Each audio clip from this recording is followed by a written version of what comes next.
Assalomu alaykum hurmatli mijozlarimiz va aziz yurtdoshlar. Barchamizga Ramazon oyi muborak bo'lsin. Ramazon oyida barcha ezgu tilaklaringiz amalga oshsin. Xayrli amallaringiz va duolaringiz yuzingizni va ko'nglingizni yoritib turaversin.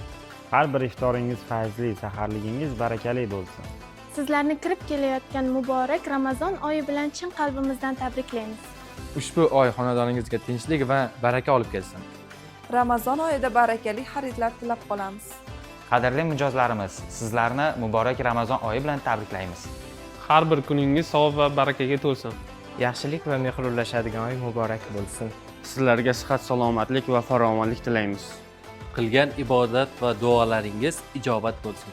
Yaqinlaringiz bilan sog'lik va xotirjamlikda Ramazon o'tkazishingizni tilaymiz. Qilgan duolaringiz ijobat, tutgan ro'zalaringiz qabul bo'lsin. Har bir kuningiz savob va yaxshiliklarga boy o'tsin. Ramazon muborak bo'lsin.